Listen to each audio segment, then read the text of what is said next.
everybody. Welcome to the inaugural episode of the Gambia Business Podcast. I'll be your host, Pasirin Seka. I'm here in Raleigh, North Carolina, formerly of the For the Gambia podcast, which I'm still part of, but branching out to this new show right here where we'll be talking about business. Being our first episode, I have a very, very special guest who probably doesn't need any introduction, but for the sake of the program and for the sake of those who have not been following his work, I will give him the chance to introduce himself. He's none other than Mr. Banka Manneh. Banka, welcome to the first episode of the Gambia Business Podcast. Well, thank you very much. I'm glad to be here. Pleasure to be here with you. All right, that's great. Just like I said, you probably will not need any introduction, but for the sake of the program, you can go ahead and tell people who you are, what part of Gambia you're from, childhood days, school background, and from there we will take it to the business side. Well, actually, not many people know me, as you know. Yes. Not at all. For the many who don't know me, I am actually from Kufut. That's Kumbo North, and that's where I was born in Kufut Manekunda, and I spent my early childhood in Jara, Soma. I went to Pakalingen Primary School. From there, I went to St. Augustine's High School in Banjul. So I lived in Banjul and in Serakunda also. And from there, I came to the United States in 1995. I got here and then went to school, and so graduated, and I have my master's degree in business administration, basically MBA. My undergraduate was in information technology, so I have a bachelor's in information technology. And I'm married with 4 kids, 2 boys and 2 girls. All right, that sounds awesome. So now we going to talk about business. For some of you who are just tuning in, you saw the name Banka Manneh. I am very sorry to relay to you that this is not going to be his views on the political situation in the Gambia. If you need that, you can tune into the For the People, By the People show every Sunday. I do not miss it, and you shouldn't as well. So there you will hear his views there. But today, Banka will just be talking strictly business. So we're going to be talking to Banka Manneh, the businessman, not Banka Manneh, the politician, not Banka Manneh, the activist.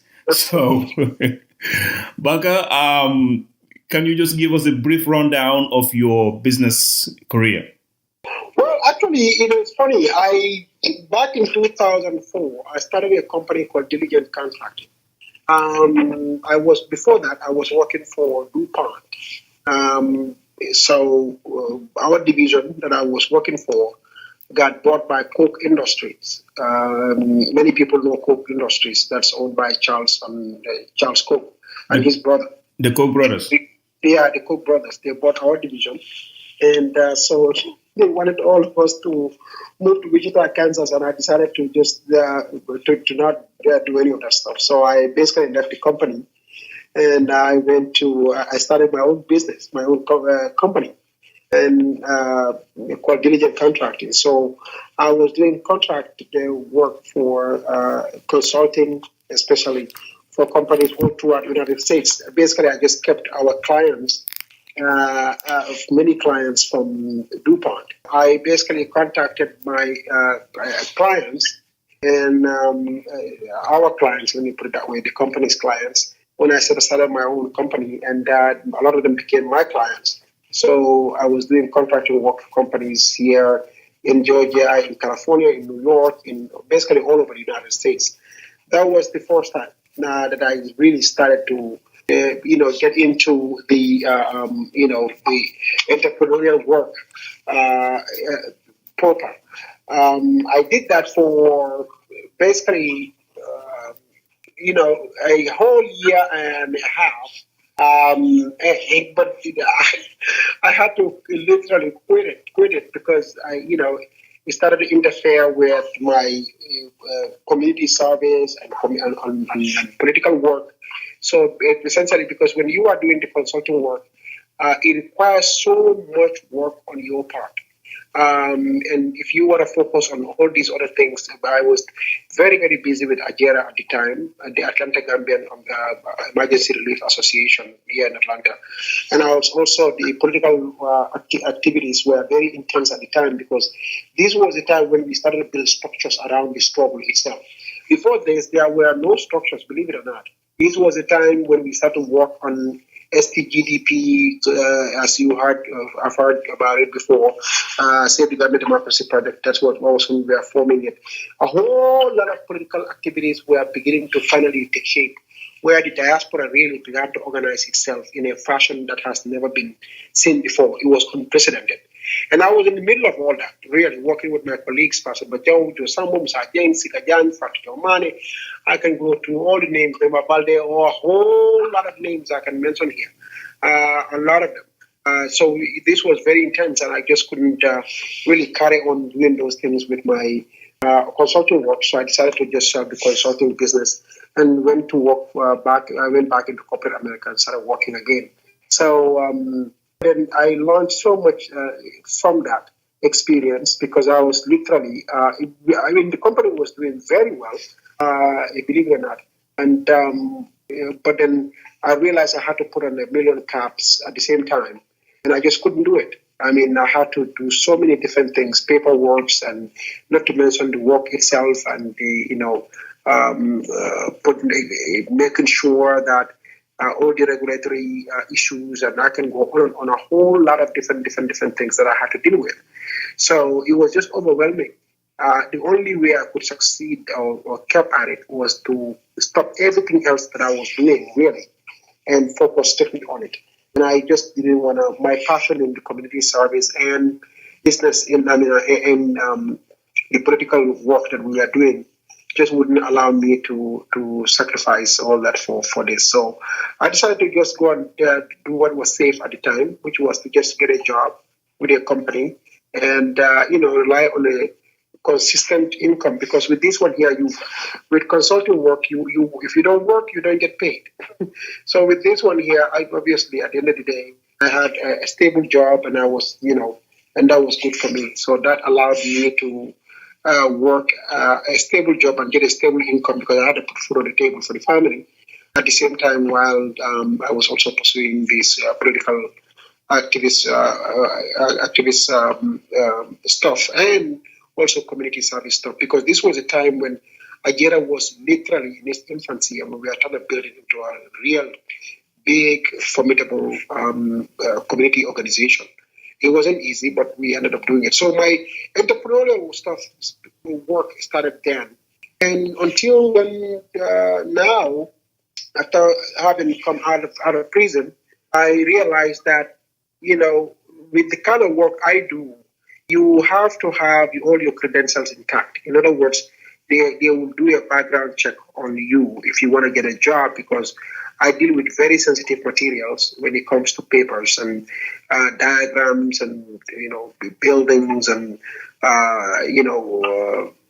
access to so many different things. It's not even funny. So with that kind of work, they want to make sure that you are somebody that they can trust with certain information. And so because of that, since I have basically a criminal record, if they do a FBI background check on me, I will definitely not pass. So I decided to just go ahead and get back into entrepreneurial ventures, and it has been great. Well, I'm sure that any employer that you tell that you were successful in removing a dictator, I'm sure they will not have a problem with that.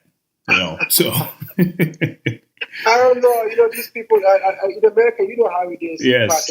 A lot of times they don't understand our situation and the context and our story. They don't. They can't relate to it, because for them, they've never dealt with a situation like that, so they don't know how to clue what the deal is, really. That's right. I mean, you were saying about starting your own company, which is the dream, I guess, for everybody to be their own boss, start their own company. Mm. But what hinders most people is that they will be sitting and waiting for that amazing business idea to come to them. so that they can hit it off and bam, they will become rich. What will you tell to those people? You know, I, I will quote Dr. King here because Dr. King once was talking to the group that invited him over to come and talk to them about what to do with life. Mm-hmm. And remember, that's when he said, uh, crawl if you can't crawl, walk. No, he said run if you can't run, walk. If you can't walk, crawl. No matter what you do, just keep moving. You remember that? Yes. And business really, and if people really pay so much attention to what Dr. King was saying in that speech, they would have realized that he has answered basically that very question right there for them. Because business really is like that. You don't have to have wait for the perfect idea to come. You don't. Yes. All you have to do is start something. It doesn't matter what it is. It doesn't have to be big either. It can be small, but just start something. Because what tends to happen with business is, every business is organic. It starts a small idea, and then also it begins to build, kind of grow on its own merits. And you start to it building, sort of growing branches and fruits and leaves and you name it, all these things. It starts growing them. And what once was a small little plant, suddenly all of a sudden starts to take shape and begins to look like that big old oak tree or whatever you call it. But anyway, it starts to take a life of its own. Yes. And what I mean by that is that could happen in so many different ways. It could grow bigger, or it could go upwards, or when I say upwards, meaning it could go vertical, or it could go horizontal. Yes. And or it could even turn into something totally different from the plant that you put in the ground. But at the same time too, it can go south. And that is what most people are scared about. Well, but that's why they call it business. If you take risk out of business, then there is no business. Yes. Right? Business is risk. That's what it is. It is risk taking. There is no business that is not a risk taking venture. None whatsoever. Yes. So if going south is the risk part of it. Because as the economists or the business folks, how would they say it? The bigger the risk, the bigger the profit. Yes. So the bigger the return, and that's how it works. Sometimes, let's say, for instance, I start with making shoes, right, or selling shoes. Before you know it, I could turn that shoe store or could easily turn into a computer store at some point. Yes. Because I start to branch off, and before you know it, I start to see that computers is where I'm making more money. And before you know it, I start to really, because I realize selling computers is where I find my voice, and that's what I can sell, and that's where the clientele is for me, and da da da. And what once started as a shoe store now is a computer store. So businesses like that, it starts to kind of take shape on its own and build it on its own, and before you know it, it starts to take its own shape, create itself into whatever it needs to be, and it all has to do with you staying persistent and staying true to the cause, and realize that Rome was not built in a day. That these things are not going to happen overnight. That you have to have the patience and really go at it and never get discouraged. If it doesn't work this way, it's always going to work the other way, because business always works. It will work somehow in some respect. So you just have to stay true to your cause and believe that this is something that's going to happen eventually. Most people fail in business because they don't have the patience to wait. Maybe because they have serious financial issues along the way that were become so pressing that they cannot wait any longer. Or maybe because they just have lost the patience, or maybe their expectations were too high and things didn't pan out the way they expected them to. Which comes down to the instant gratification thing, because you're starting a business and you are hoping that within a month or two you will start making profits, and it doesn't work like that. No. Business, in fact, in the beginning, for a while and for a long time even, it's all about being broke. It's about struggling. It's about, when I say struggling with your bills. It's about sleepless nights. It's about really long hours. If you're not ready for these things, then don't get into business. Right. Yeah, you have to be willing to be broke for some time. You have to be willing to have sleepless nights. You have to be willing to, work hard. You have to be willing to work long hours. You have to be willing to basically hear no answer from people.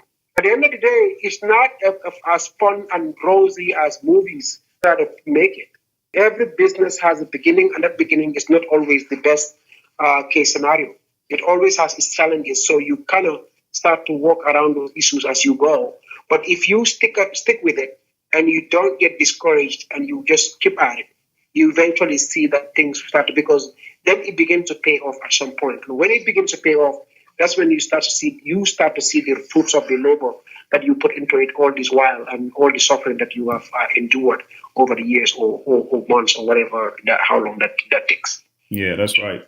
But like, one thing that we have back home is that longevity for any business. Today I was just talking to a friend of mine about business, and we talked for a long time. And this is a topic that we were focused on about businesses in the Gambia not going for a long time. Not having that dynasty. That dad started it, and now dad is not here anymore. Now the sons are taking over, or the daughter is taking over. I mean, it just seems like whenever dad dies, the business dies with him. What are some of the things that we can do to mitigate these things, so that these companies will start flourishing, or will be, something of a dynasty, and also to create more employment, and just to help the country as a whole. But we don't see these things happen. Well, with that one, I think there is a very serious, I would say, an insidious problem that is part of our cultural setting itself. I think our culture is more responsible for that rather than the business itself. Mm-hmm. What tends to happen in our community is that, we have this saying, monkey walk and baboon eat. Wow. That is very pervasive, and it's far worse than we actually make it out to be. Because a lot of times when I am into, pastoring comes there, and it's for something that quote unquote belongs to nobody, because if it is that stuff and that passes away, you have to understand we have a situation in the Gambia where the whole every kid has a stake in that, basically, in that business, right? Mm-hmm. But the sacrifice that the business requires to make it succeed, or to keep the pace of success that the dad had in place, somebody has to make that sacrifice. Now, a lot of times, most will sit around and just watch while somebody struggles to make that sacrifice and make it work. And they will just sit back and be quiet about it until when the person begins to register some massive success, then everybody comes out of the woodworks. Now, all of a sudden, they want their stake. You see what I'm saying? Mm-hmm. And that's not fair. Yeah. So a lot of times, the sacrifice that it needs then, nobody wants to make, because they don't want to be the one to make all the sacrifice only for others to come in and wait until when you succeed, then they come and lay claim to whatever the share they claim that they have. Because and most of the time, it's not about what you put into it already. It becomes about, no, this is, so we all have to have equal stake in it. Well, equal stake how? This one was the one who bought off to make it into what it is now. Are we going to at least count that? Does that count for something, or at least recognize that? No, nobody wants to recognize that. So in our culture, for some reason, people we don't have much cholera. Mm-hmm. And even in our political situation, if I may sort of divert here, I mean, you can see what's happening. I mean, you struggle with the people, you work hard together, you all make all the sacrifices, and success comes, and one group pretends as if the other group just didn't do anything. Even if you mention your name, they want to belittle it and make it sound like, no, that sacrifice was after all not much, or it was. They somehow would have to minimize the sacrifice. So, and that's how we do things. Culturally, we tend to forget yesterday too quick. And when you do that, it does not engender the kind of activism and sacrifice, self-sacrifice that is, from people as you would expect. So you can see that even the Republic of the Gambia, you can see why so many people would tell you back in the days when you were to help work on Jame, people would tell you, if you Gambia la put sort of Gambia, you go appreciate your demand to continue to take care of your family. Because for them, they see you as, hey, you got to make all this sacrifice, and tomorrow when it comes time to be recognized for it, even that recognition is not going to be done. People would hate to even do that. Right. So this is these are structural issues or culturally structural issues that we have to really mitigate somehow, because we need to reward hard work. Yes. That's what I'm trying to say. And I think, but we get so blindsided by our own selfish interest that we don't want to reward. Give the devil his or her dues. Whatever the person has done and earned, make sure that is paid, if not in full, at least to the extent that the person cannot feel appreciated. Yes, but the family businesses in the Gambia will fail easily because nobody wants to be the one to make all the sacrifice for the rest to come back later and lay claim to all your hard work and make it sound like you did nothing.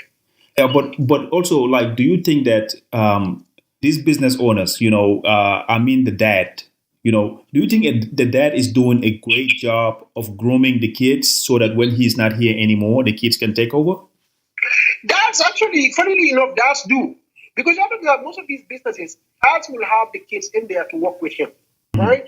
And most businesses in the Gambia, really, that are on, kids were a part of running the business. Mm-hmm. But once the dad dies is where the challenge comes in to really maintain the success.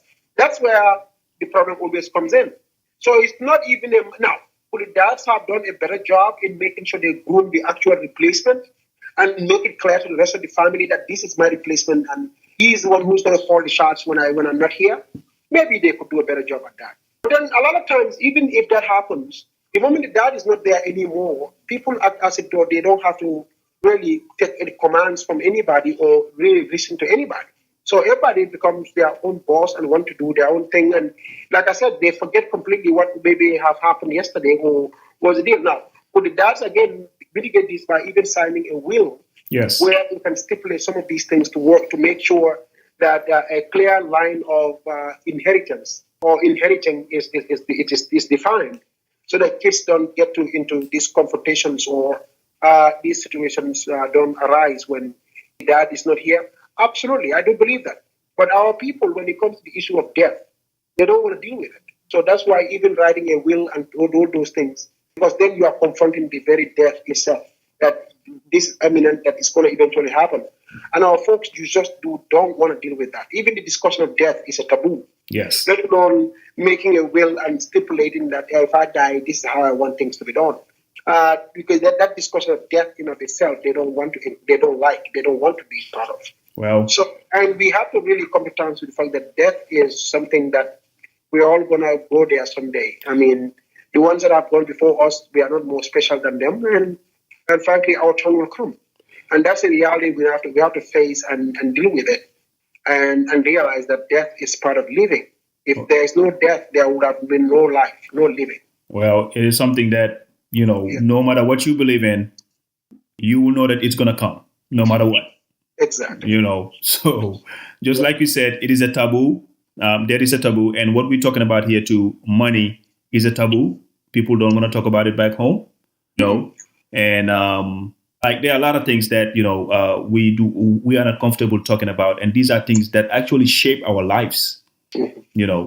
But just moving forward a little bit here, I would like to have your take on the idea of building wealth in the Gambian community. And when I say that, it mostly deals with those of us who are here in the diaspora. Most of us are making so much money that our parents did not make in their whole lifetimes. That's what we make in a year here, and some of us are still struggling, living the paycheck to paycheck life, as we know it. We know that in America, 70% of Americans live paycheck to paycheck. But if you were to go into our Gambian communities, I would bet that number is even higher than 70%, Yes. What is it that we can do that can help mitigate that for us to start, grasping the idea of building wealth for ourselves, having financial security for our families and our kids, just so that we can get out of that paycheck to paycheck mentality?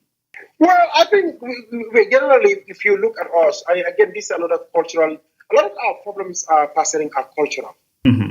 You see, there is a serious cultural issue in our midst that we need to confront, and because we don't have much discussion about culture, and because when you say culture, what do people think you are talking about? you know, circumcision, Mm-hmm. and sabar. Wow. Those that's what the word culture conjures of images of, our cultural activities. And culture, when I say culture, I don't mean that. When I say culture, I mean values, I mean our ethics, our mind frame, our things that we find acceptable, and I mean things that we that define our who we are as a people, and they also not only define us as a people, but also go on to kind of define our processes, how we deal with issues, how we confront them, how we treat them, and how we relate to each other. Those cultural components are never really fully dealt with. So, because we have a whole different definition of culture. Here in America, every company that is out there has a company culture. Even companies have a culture. Yes. When you come in, that culture is the first thing that they teach you, that they try to inculcate in you, because that culture is what really defines the company. It's what keeps the company afloat. It's what keeps the company alive. It's what runs the company. It's what makes the company what it is. Now, part of our cultural problem is also we are risk averse, right? Yes. We don't like taking risks.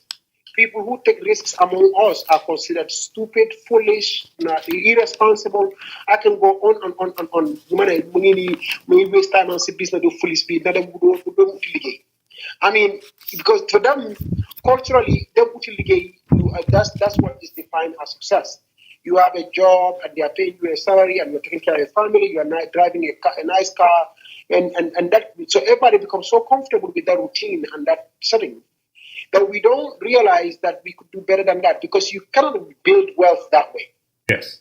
In fact, you are building wealth, yeah, but you are building it for somebody else, one that you are working for. Yes. Because that person hired you or that company hired you to build their wealth. That's all you are doing. Yes. So you are building wealth, but you are all, except that you are not building it for yourself, you are building somebody else. And the only way to build wealth is to take risks, is to take resources and put them to work so that they can bring more resources in. Right? Yes. I took my money, right, and invested into something so that that money can bring returns from that investment. Yes. That return right there is how I build wealth. Yes. In essence, the only way to build wealth is to take resources and put them to work so that they can bring returns in. Yes. So that you can build more of that resource and then use that again and plow it back or do something with it and then bring more in. And then so the wealth starts to build wealth and wealth starts to expand on its own and it takes care. That's wealth right there. When you at some point don't even have to do anything, whatever is out there is doing its work on your behalf and bringing in more return on your behalf. Yes. That is wealth right there. Like, for instance, you buy a property, right, and you rent it out. What essentially what's happening is every year that property value is increasing. At the same time, people are paying you rent on it. Those are the returns. So you are building wealth through that property, right? So that means you bought that house as an investment, taking the risks so that you can build wealth through that house. So for us, think about how culturally too, what is wealth? What is wealth for us? Think about it.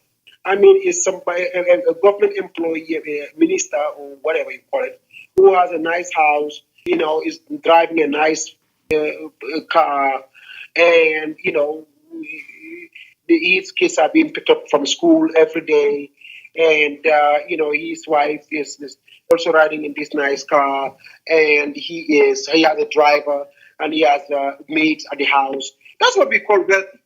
Yes. Yeah, no, Kokota Farm Harleys. I mean, for us, Harleys is wealth. Yes. And, we call money wealth. Yeah, money is not wealth in of itself. It helps to build wealth. That's what it does. Yes. So we define that as wealth all of a sudden, and that's not wealth. It's not wealth. What if that person, all of everything he has is a debt? He basically was given a loan to secure those things. Yes. Why would you call that person wealthy? The person is not wealthy at all. It's not even close to being wealthy. You see what I'm saying? So these are the issues that pretty much we have as a cultural issue.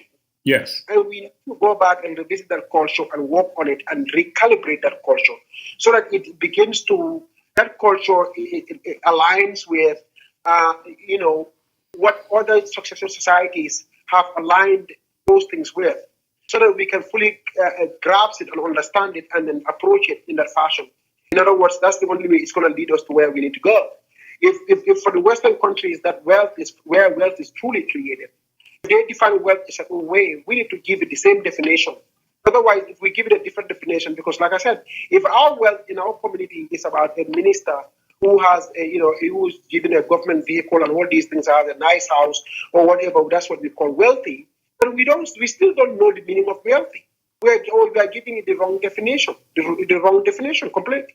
Yeah. So we have to the actual definition, the right definition. But when somebody wants to become wealthy, they know exactly what to pursue to become that word that they want to describe themselves with. Yes. Otherwise, if I want to become wealthy, guess what I do? I want to go and become a government minister and also have those cars, have a nice house, so that people can call me wealthy. That's what I'm going to pursue, because that's the way to be called wealthy, or that's the way to be seen as wealthy.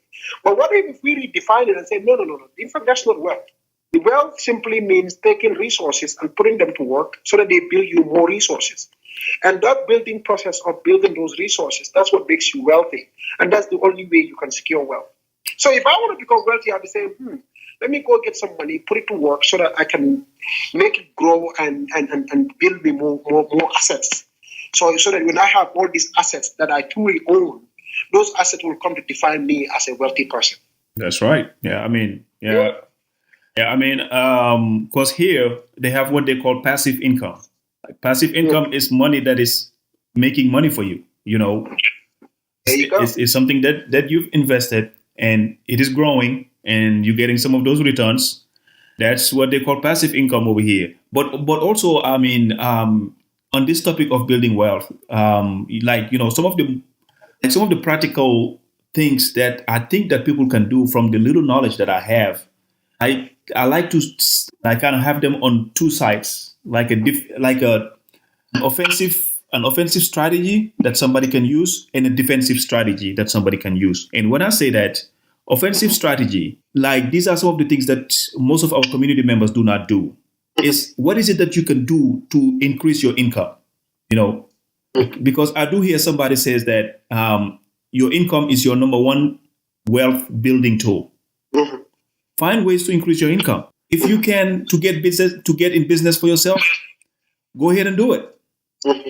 Invest in things like real estate, things that are going to appreciate, because if you're trying to impress me and you go and get that brand new BMW, that thing is going to depreciate. It's going to go down in value. Mm-hmm. That is not an appreciating asset. Mm-hmm. And if you own a home, also try to get at least 50% equity in that home. Mm-hmm. I think that is something that if people focus on those offensive strategies, I think it will help us to get to where we want to go. Now, on my defensive strategies that I think that people can use in order to kind of safeguard themselves, the number one thing is try to be debt free as much as you can. Mm-hmm. Because the more money you give to these banks, the more they are getting rich and the more you're getting poor. There is a reason why the skyline at your downtown, if you look at it, for the most part, is either a bank, which has the tallest building, or an insurance company. Mm-hmm. Have what they call emergency money. At least 3 to 6 months, or at least 4, 5, 6. Some people even have a year of emergency savings. If you are working, you are an employee, you can tap into the things like 401k, 403b, and those kind of things, and try to fund them, And just like you said, also try to get a will. Getting a will, I think that is something that will avoid a lot of confusion when you are not here anymore, especially when you have kids. Mm-hmm. And lastly, I think that the thing that has worked so well for many of these rich people here in the United States is what they call automatic savings. Mm-hmm. Before you pay the government or before you pay anybody else, pay yourself. So these are just some of the practical things that I just wanted to share. If you have some things that you want to add to it, you are welcome to go ahead and do that. No, I don't agree, and I think that's why I've been. You basically said them all. I think that that's why I wanted to emphasize on the idea of on the culture itself, because the cultural mindset is really what is driving this motivation to pursue wealth in the wrong way. Yes. Because they're pursuing the wrong stuff. Like you rightly said, buying a brand new car and flashy car and driving it around town, and people call that wealthy because that's how we define wealth. Yes. Yeah, no, as if somehow the car defines that person as a wealthy person. Exactly. Warren Buffett is one of the richest men in the world. Yes. But if you want to judge him by his car, trust me, you count him as the poorest man in the world because he still is having his 1984 Oldsmobile, I understand, some car like that. I mean, a car that's not worth a thing. And the house that he bought, I believe, in 1964 or 1956 for $64,000 or something like that is what he still lives in. Yes. What do you call a man? I mean, a poor man? No. No. So our definition of wealth, what is wealth, is what we need to really start to discuss and define so that it aligns with the reality of the word in of itself. So that when somebody wants to pursue wealth, they know exactly what they are pursuing. Because I think that when people want to present themselves as wealthy, or they want to make themselves, or want to say I'm wealthy, those are like you said, they will go and buy a flashy car, go and build a big house, even if it is not the right investment. I can go on and on and on. Just the impression of it for them is enough. But in fact, no, that's not. You gotta. Are you getting any returns from these things? No. If there is no return, then there is no wealth. Yes. It's the problem. So because wealth has to have some sort of a return. Appreciation. Yeah. I mean, the reason why they call mineral wealth, is because minerals have return. They produce income for the country, whichever country owns them. Mm-hmm. So if you are doing something that doesn't produce income for you, then there is no wealth building process going on. Yes. So that is not wealth. You cannot call it wealth. So you have to, something that has to have a residual effect to it. Yes. But if there is none of that, instead, in fact, like you said, it has even all this depreciating value to it.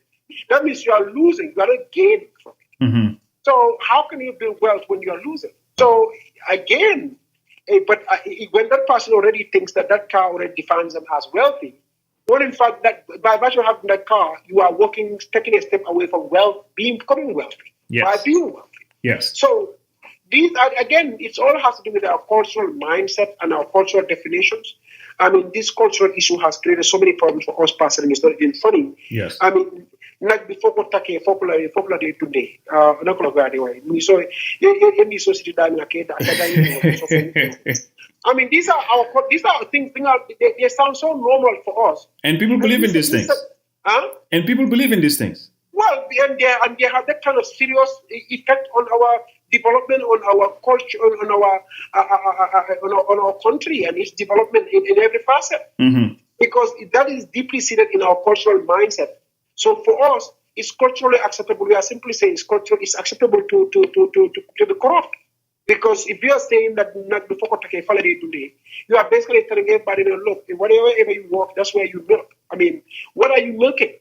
And the idea that you could, by engaging in public service, you can become rich through that, quote unquote, you must be stealing because there is nothing in public service. It's a pay cut.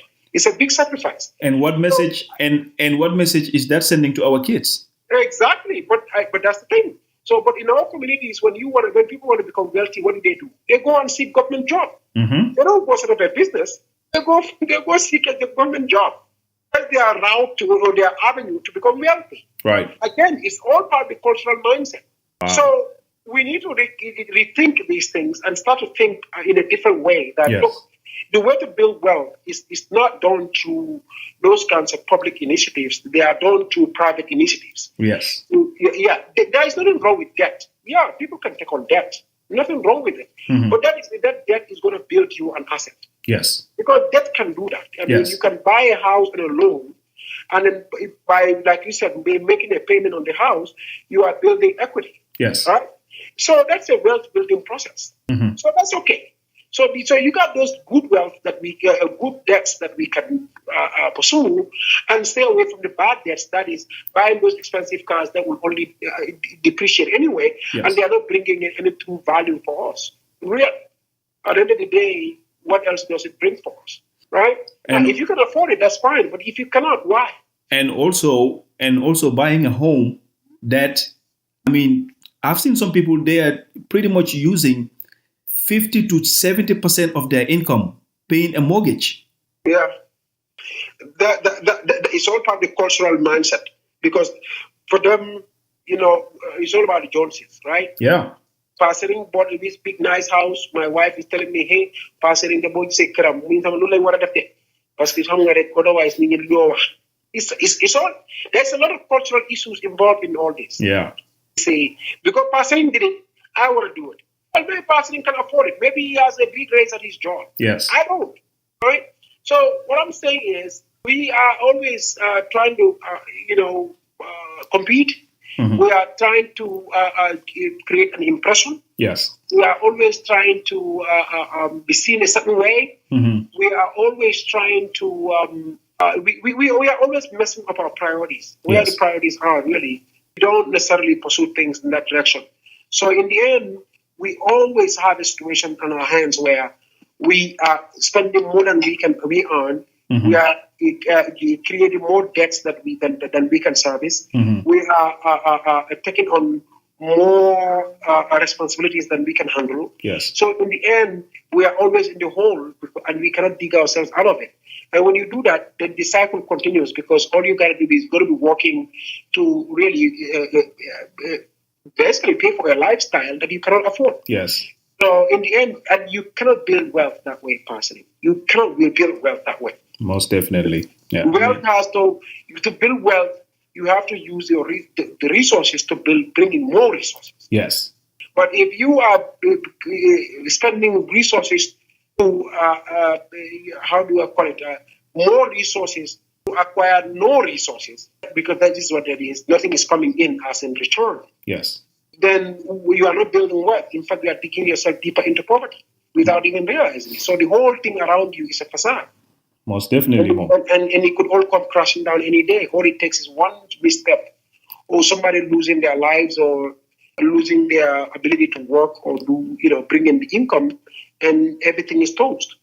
And for the most part, things will come crashing, because in this country, you're going to be tested financially. Yeah. We've all been tested financially. Something has happened to us that if we didn't have any money in the bank, I mean, all hell will break loose. Correct. So Correct.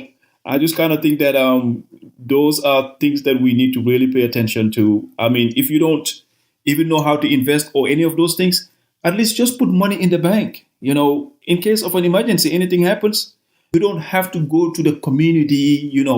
They're sending a WhatsApp message that so and so in the community needs help. I mean, we are all generating income in one way or the other. It's not fair for me taking my income that I'm saving for my family to be bailing you out of an emergency that you have a job. You could have been doing the same thing that I'm doing. I mean, yes, it is helping, but at the same time, too, if you look at it from a financial perspective, it doesn't seem fair to me. Yeah. So yeah, most definitely. So before we end, Banka, I just want us to touch on one thing, which is the balance of wealth, or I can call it the lack of balance of wealth that we have in the Gambia. In Gambia, you are either rich, or some people just call it okay, or you are very poor. Right. What is it that we can do in order to rebalance this wealth from the so-called bourgeois to the people at the lowest end of the ladder? What is it that we can do? Because we know that without middle class, our economy will not be where we want it to be. All these countries that are having this amount of success today, like the United States. But in Gambia, we don't have that. What do you think that some of the steps we need to take in order to be able to start creating a middle class? Well, for one, we need to stop the over-reliance on government. And the way to do that really is to make sure that we build private industries and expand private initiatives and make sure that we have private companies proliferate all over the place. And the only one that can actually do that is the government itself. Yes. Government has to encourage investment. Government has to open the space. Government has to, the tax regime in place has to be revisited. The political regime in place has to be conducive. The education regime in place has to train more skilled workers so that they are available. The health regime in place has to be such that people, the country is kept healthy. I can go on and on and on about all these different regimes that have to be in place to be able to create the conducive environment for what needs to happen. So the fact of the matter is, passing. Unfortunately, in our countries, and this is not just Gambia, in many African countries, these things are not in place. So what they do is they stifle people's ability to be able to do for themselves. Now, and the way I think governments should be able to do this is to make sure that the education sector, they revisit it. They make sure that the curriculum and everything about the education sector is such that people who come out of these schools have the skills necessary to be able to get a decent job, or at least to be hireable, if you will. But from there, they need to make sure that they create tax incentives for companies to be able to come in, and also make sure that government finds a way to encourage private businesses to be created, where individuals, entrepreneurs have access to loans and incentives to be able to start their own companies so that they can hire more people. Because when those companies, when those companies hire more people, essentially what that's going to do is you will have more people coming into the workforce, which essentially is going to increase or expand the tax base of the country itself, and the country can even get more taxes coming in, so that it can involve, it can initiate even more programs that are meant to help the country move forward or develop it. So, but unfortunately, these kinds of schemes are not in place. In the Gambia today, the tax burden is so high on companies, it's not even funny.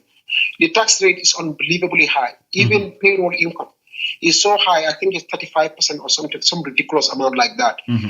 It's so high, it's not even funny. Some even put it up all the way up to 50%. I'm not sure about that. But then no country can survive by taxing your people like that. And then you go to the health sector, it has some serious problems. Yes. You go to the education sector, all these youths that are coming, most of these youths that are coming out of these high schools now are not hireable because they cannot write even a simple sentence. Yes. So, exactly. And then you go from there, you move on to all these other sectors that really affect all these different, all the different facets of development, as you put it, of the country. All of them have some serious structural problems that make it very, very, very, very difficult to be able to expand the middle class. Because the only way to expand the middle class is to,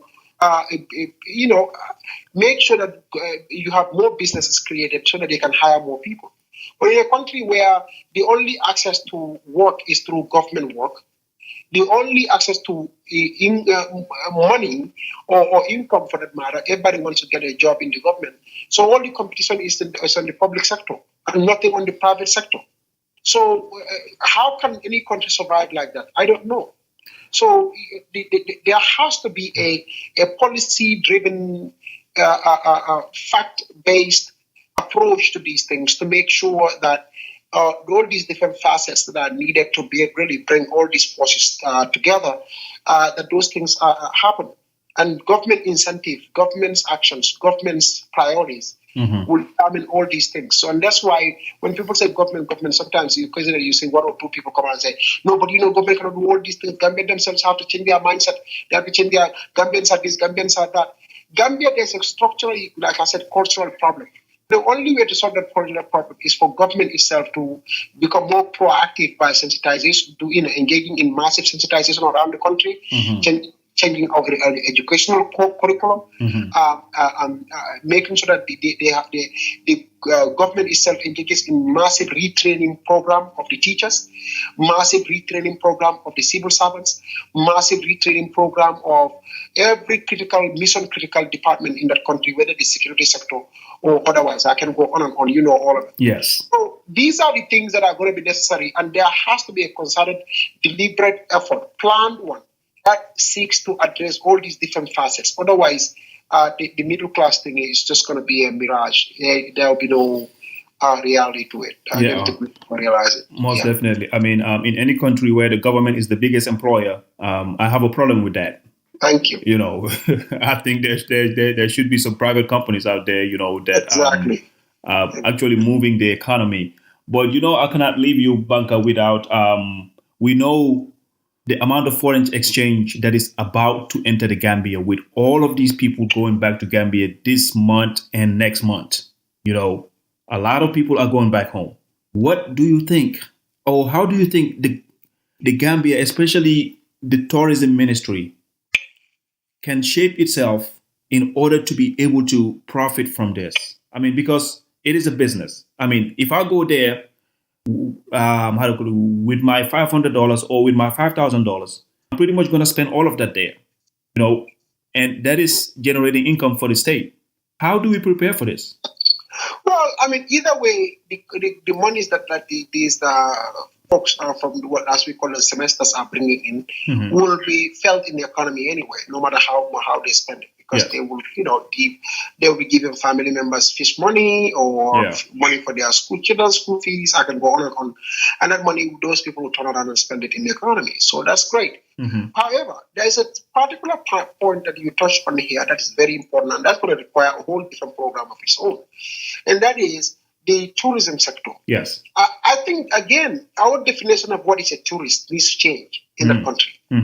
Because our whole definition of a tourist really essentially is a European from UK or Sweden or Germany coming in as a tourist into the country, and then we give them sell them packages and everything. I think that kind of mindset needs to change too. Yes. Because at the end of the day, when you have thousands of Gambians coming in every year, those numbers can easily compete with the number of tourists that come from all these different places, right? Now, if that's the case, government needs to find a way to talk to these hotels, to sit down with them and say, hey guys, can you have package deals for these semesters, quote unquote semesters? Yes. So that you can treat them as tourists. Many of these guys, when they come, they want to be able to stay at the hotels. They want to be able to enjoy those meals and enjoy those facilities because they are so used to those things in the West anyway. So if hotels can be able to create packages for them, so that when they come, those package deals are like they have a place where they can go. Even for us, we have if the government wants to partner with, for instance, us. I also do travel business, right? Yes. The travel ticketing. If the government wants to partner with us, we can work with the hotels to come up with package deals that we can sell to our customers when they come and they want to go to Gambia for December season. We say, okay, there is a package deal here where, by the way, with your ticket and your hotel and your food and everything, you how long are you staying? I'm staying for 2 weeks. Well, if you pay $4,000, you can have everything all inclusive. Yes. You would be surprised how many people will jump on that and say, you know what, I will take it. Right? Now, that money goes straight to the hotel, and the airlines company makes our money, and I can go on and on and on and on. And the government can even track down the monies that are coming in and how those are being spent, because they are being spent in the tourism sector that they are in charge of. Yes. So, and again, at the same time, the semesters will come, they'll be in the hotels, and they will still spend their money in the economy anyway, because again, their family members will be begging their money, and they themselves will be going out there and spending money in the communities anyway. Yes. So in the end, it's a win-win for the hotels, it's a win-win for the semesters, it's a win-win for the country. But again, the government has to sit down and come up with a scheme and a plan and an idea to really pursue all these things, because they are doable. I know when I say these things, it almost sounds like I'm just basically, but it's a fact. Yeah. These things are doable. They just need a well thought out, planned, prudent approach and idea and plan in place to execute them. That's all. Yeah, really. Most definitely. Before we wrap up, Banka, I'll give you the opportunity to just kind of promote some of the businesses that you are involved in right now. You just talked about the travel agency, and you guys also have this Savannah Hall that you guys are opening. Hopefully, I'll get a chance to come to the Atlanta area and be able to see it. So, what can you tell us about those? Well, I'm doing three businesses right now. I have a travel business, so if anybody is traveling anywhere in the world, they can contact me. I can sell them very reasonable deals, airline tickets. And also, Okay, do you have a name and maybe a website or contact information? yes, I'm an agent of Alpha Travel. So, and I'm sure many people have heard of Alpha Travel. Yes. This December, many people who were going to Gambia actually buy tickets from us, and and I'm sure they will all be happy. And then I also do money transfers to Gambia through Dallas. My company is called Dallas Express. Yes. We do remittances to Gambia. We are giving $46 to a dollar. Oh, good. Which is a very highly competitive amount. Price. Yes. Rate.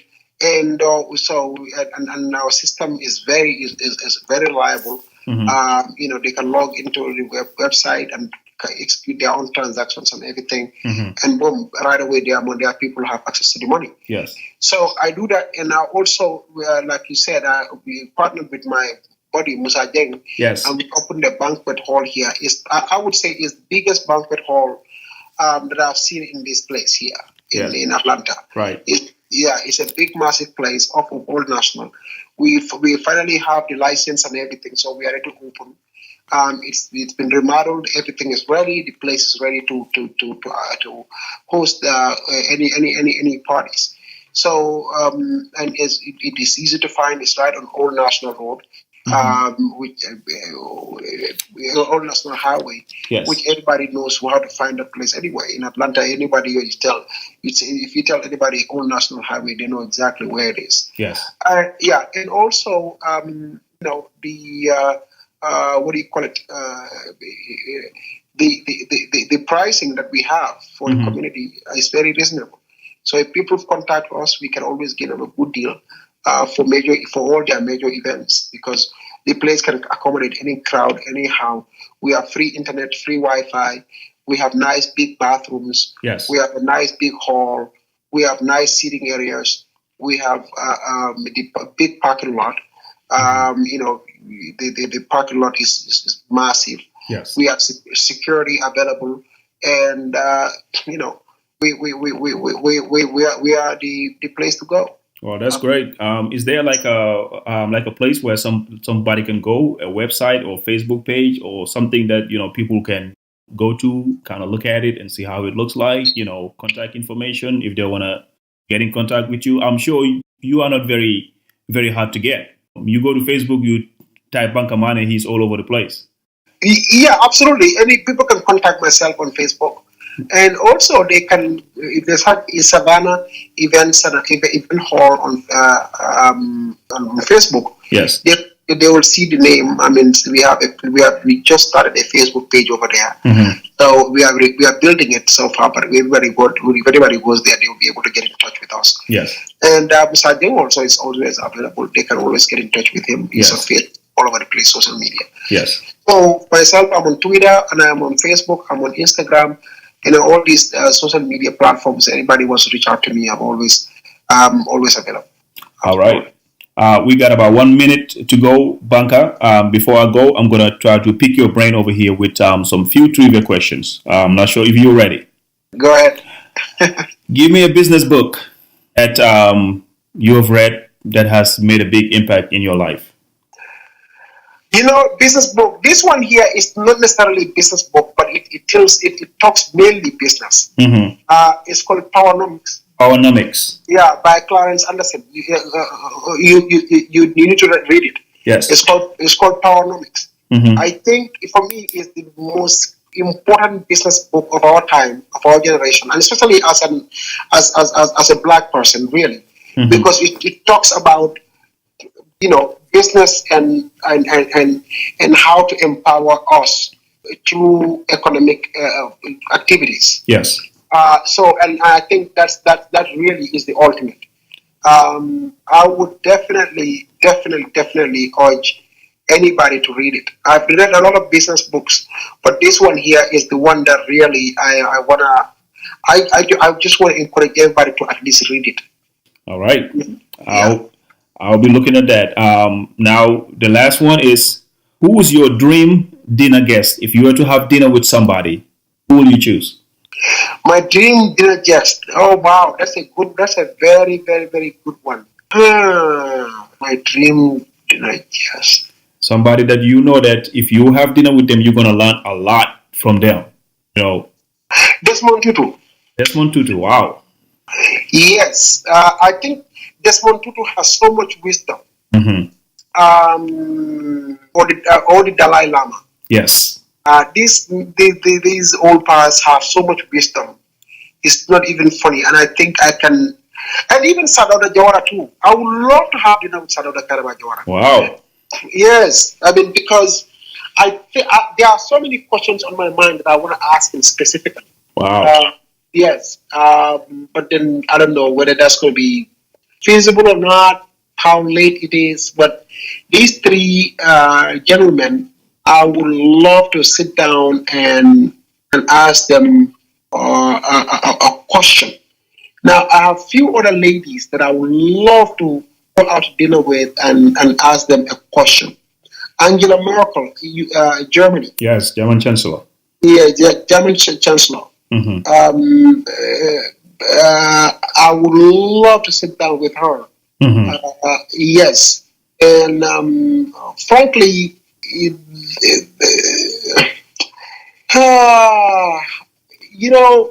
we have several women in Africa that I Yes. would love to sit down with and ask them some few questions.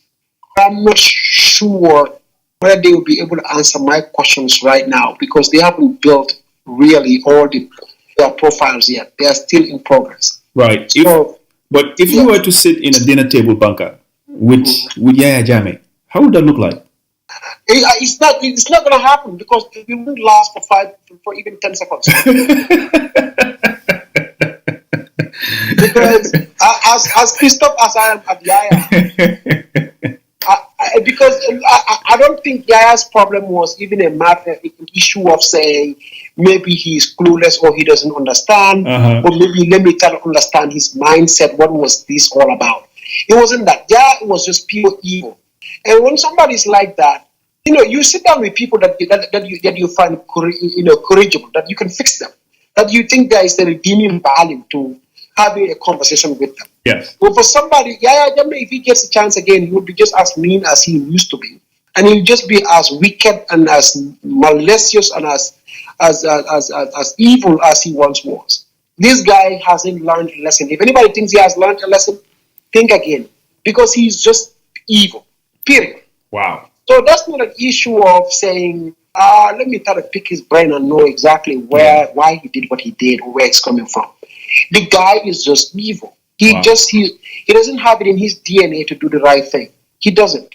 Wow. Well, I'm sure if I was to ask Yaya Jame the same question, I'm sure you and Coach Pasambaja will be the last people that he would choose. I can tell you that. Yeah. and my neighbor here, Pandiri. So yeah, exactly. All right, Banka, it's getting late. I've taken so much of your time. Just want to thank you so much for the wisdom that you've shared with us today. This is our inaugural program, and I mean, I couldn't have chosen a better guest. I mean, you've broken down everything. I'm sure most people will be kind of surprised with your business knowledge, knowing that you've always been heard all over the airwaves talking about politics, activism, and all of those things. So I think that this will give the people another side of Banka Manneh that they haven't heard or they haven't seen before. So on that note, I would just like, if you have anything that you want to say as a closing remark, you are welcome to say it. Well, thank you very, very much. I really appreciate you, Pastor. Yes. Keep up a very good job, and I wish you all the best in this new avenue, new venture, and I'm sure it will grow into something much bigger than you could ever anticipate. Yes. Because you have the guts, you have the grits, you have the ideas, you have the intellect, and frankly, you have the integrity to make it happen. And I'm confident it will happen. I really appreciate that, Banka. Thank you very much. I really appreciate your time. Thank you, brother.